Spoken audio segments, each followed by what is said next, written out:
നമ്മളെല്ലാവരും കാലത്തിനൊത്ത് ജീവിക്കാൻ ആഗ്രഹിക്കുന്നവരാണ്. കാലത്തിനൊത്ത് ജീവിക്കണമെങ്കിൽ സമ്പത്ത് അതൊരു പ്രധാന ഘടകം തന്നെയാണ്. നമുക്ക് നല്ല ആരോഗ്യമുള്ള സമയത്ത് നമ്മൾ നന്നായി ജോലി ചെയ്യും, സമ്പാദിക്കും, നന്നായി ജീവിക്കും. ഈ ആരോഗ്യമുള്ള കാലത്ത് മാത്രം ഇങ്ങനെ നന്നായി ജീവിച്ചാൽ മതിയോ? അല്ലാത്തപ്പോഴും അങ്ങനെ ജീവിക്കാൻ ആരാ ആഗ്രഹിക്കാത്തത്? അതിനുവേണ്ടി നമുക്കായി സമ്പാദിക്കാൻ ഒരാൾ വേണം. അത് ഈ നമ്മൾ സമ്പാദിച്ചു വെച്ച പണം തന്നെ ആയാലോ? അതിനായി നമ്മൾ സമ്പാദിക്കുന്നതിൻ്റെ ഒരു പങ്ക് ശരിയായ രീതിയിൽ ഇൻവെസ്റ്റ് ചെയ്യാം. ഇന്ന് ഗവൺമെന്റിന്റെ അണ്ടറിൽ IRDAയുടെ കീഴിലായിട്ട് നിരവധി ഇൻവെസ്റ്റ്മെന്റ് സ്കീമുകളുണ്ട്. ഇതിൽ പ്രധാനപ്പെട്ട ഒന്നാണ് നമ്മൾ ജീവിച്ചിരിക്കുമ്പോഴും മരിച്ചു കഴിഞ്ഞാലും ബെനിഫിറ്റ് ലഭിക്കുന്ന സേവിങ്സ് കം ലൈഫ് ഇൻഷുറൻസ് സ്കീമുകൾ.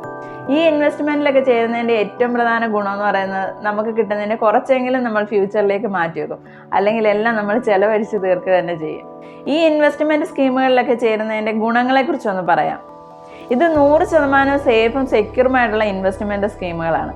നമ്മുടെ കയ്യിലുള്ള പൈസ ഇപ്പം നമ്മൾ ബാങ്കിൽ എവിടെയെങ്കിലും കൊണ്ടുവന്ന് FD ഇടുകയാണെന്നിരിക്കട്ടെ, നമ്മുടെ നാട്ടിലെ വാറ് പോലെയുള്ള എന്തെങ്കിലും ഒരു അടിയന്തര ഘട്ടം വന്നാൽ നമ്മുടെ തന്നെ പെർമിഷൻ ഇല്ലാതെ 90% എമൗണ്ടും വിഡ്രോ ചെയ്യാനുള്ള അധികാരം ഗവൺമെന്റിനുണ്ട്.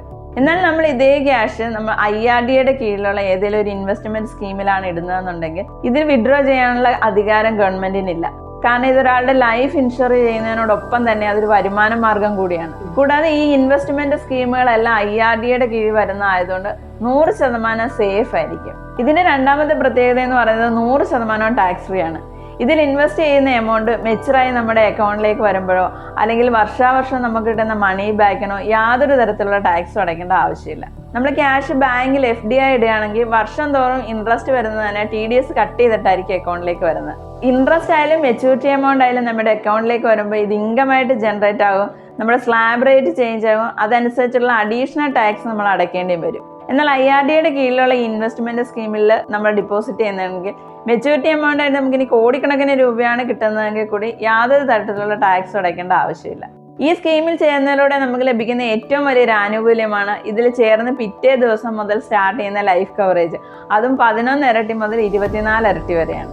ഉദാഹരണമായി പറഞ്ഞാൽ നമ്മളൊരു 10 ലക്ഷം രൂപ ഇൻവെസ്റ്റ്മെന്റിൽ ചേർന്ന ഒരാൾ അതിന്റെ ഫസ്റ്റ് പ്രീമിയം അടച്ച് പിറ്റേ ദിവസം തന്നെ നമുക്ക് 11 ലക്ഷം തൊട്ട് 24 ലക്ഷം വരെയുള്ള ലൈഫ് കവറേജ് സ്റ്റാർട്ട് ആകും. അതായത് നമുക്ക് എന്തെങ്കിലും ലൈഫ് ത്രെട്ടൺ സംഭവിച്ചാൽ അത് നമ്മുടെ നോമിനിക്ക് കിട്ടും ആ എമൗണ്ട്. എന്നാൽ നമ്മളൊരു ബാങ്കിൽ ഒരു 10 ലക്ഷം രൂപ FD ഇട്ടാൽ എന്തെങ്കിലും ലൈഫ് ത്രെട്ടൺ സംഭവിച്ചാൽ ഈ FD ഒരു ചെറിയ ഇൻട്രസ്റ്റോട് ക്ലോസ് ചെയ്യാന്നല്ലാതെ വേറൊരു ഓപ്ഷൻ നമുക്കില്ല. മെഡിക്കൽ റൈഡറാണ് ഇതിൻ്റെ മറ്റൊരു പ്രത്യേകത. 25 മുതൽ 65 ടൈപ്പുള്ള അസുഖങ്ങൾക്ക് വരെ നമുക്ക് മെഡിക്ലെയിം കിട്ടും. ഇതിനായി നമ്മൾ ഏതെങ്കിലും ഗവൺമെന്റ് ഹോസ്പിറ്റലിൽ അഡ്മിറ്റ് ആകണമെന്നോ അല്ലെങ്കിൽ ഗവൺമെന്റ് ഡോക്ടർ സർട്ടിഫിക്കറ്റിന്റെ ആവശ്യമില്ല. ഏതെങ്കിലും ഒരു സർട്ടിഫൈഡ് ആയിട്ടുള്ള ഡോക്ടർ നമ്മുടെ ഈ അസുഖം ഡിറ്റക്ട് ചെയ്തു എന്നുള്ള ഒരു സർട്ടിഫിക്കറ്റ് മാത്രം മതി. ലോൺ ഫെസിലിറ്റിയാണ് ഇതിന്റെ മറ്റൊരു പ്രത്യേകത. നമുക്ക് എന്തെങ്കിലും ഒരു എമർജൻസി വന്നാൽ നമ്മൾ ഇൻവെസ്റ്റ് ചെയ്ത എമൗണ്ടിന്റെ 90% ഇതിൽ നിന്ന് ലോൺ എടുക്കാൻ സാധിക്കും. അതും 4% ഇൻട്രസ്റ്റ് റേറ്റ്. അതെല്ലാം ബാങ്കിൽ നിന്നോ വേറെ ഏതെങ്കിലും ധനകാര്യ സ്ഥാപനത്തിൽ നിന്നോ ആണ് ലോൺ എടുക്കാൻ ആഗ്രഹിക്കുന്നതെങ്കിൽ ഈ ഇൻവെസ്റ്റ്മെന്റ് സ്കീമിൽ നിന്ന് കിട്ടുന്ന മണി ബാക്കിനെ ഒരു സോഴ്സ് ഓഫ് ഇൻകമായി കാണിച്ചുകൊണ്ട് കൂടുതൽ എമൗണ്ട് നമുക്ക് ലോൺ ആയിട്ട് എടുക്കാൻ സാധിക്കും. പ്ലെഡ്ജ് ആണ് ഇതിന്റെ മറ്റൊരു പ്രത്യേകത.